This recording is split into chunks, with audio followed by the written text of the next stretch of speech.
O presidente da Colômbia, Juan Manuel Santos, criticou a Venezuela por ter ampliado o estado de exceção a mais 10 municípios da fronteira. A medida anunciada ontem esquentou ainda mais o clima já tenso entre os dois vizinhos.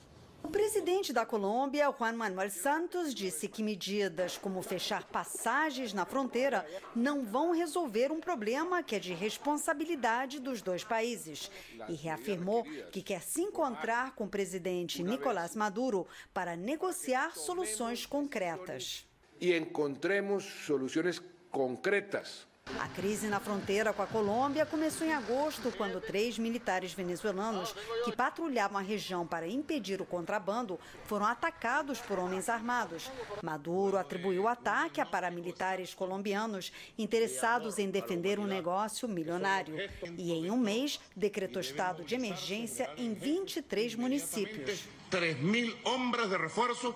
Traficantes e contrabandistas não são uma novidade na região. Alimentos e gasolina subsidiados pelo governo da Venezuela acabam sendo vendidos na Colômbia a preços mais altos. Os governos colombiano e venezuelano pareciam ter chegado a um acordo para cooperar no combate a esse tipo de crime na fronteira. Mas a deportação de 1.500 colombianos que viviam ilegalmente na Venezuela e a fuga de outros 18 mil que temiam ser expulsos contribuíram para aumentar a tensão.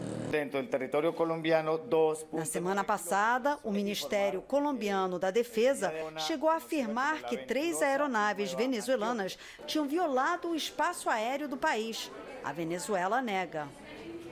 E vamos conversar com o cientista político Emir Sader, que está no Rio de Janeiro. Emir, boa noite. Quais as chances desse conflito entre a Venezuela e a Colômbia se ampliar? Boa noite. Os riscos são de que nenhum dos dois governos controla a situação efetivamente. No caso da Colômbia, existem paramilitares que o governo aceita que operam na região. Tem a ver com narcotráfico, tem a ver com contrabando de alimentos comprados baratos na Venezuela e vendidos na Colômbia. E, além do mais, é uma região politicamente dominada pelo Álvaro Uribe, ex-presidente, que é crítico de extrema-direita em relação ao governo dos Santos. No caso da Venezuela, tem um problema de origem, que é a política de controle de câmbio, controle da moeda, e o governo subsidia compras de alimentos e não consegue controlar.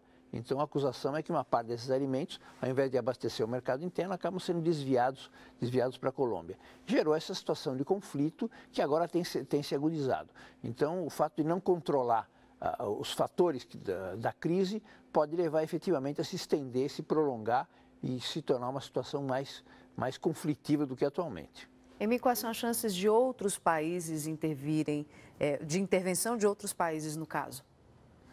Bom, intervenção de outros países, não. Eu acho que é difícil, próprias condições da existência de Unasul e tudo mais dificultam. Houve apelos da Cristina Kirchner, do Lula, quando esteve na Argentina, da Unasul, para que houvesse negociações dos dois presidentes. Não se encontraram ainda, provavelmente porque não tem garantia que vão ter um acordo. Se encontram e não tem um acordo, efetivamente a situação fica pior ainda. O Unasul se propõe a fazer intermediação, a OEA também, mas até agora não houve. Não deve haver intervenção externa, mas mediação, pelo menos da Unasul, seria um fator importante para tentar solucionar esse problema. Emir Sader, obrigado. Uma boa noite.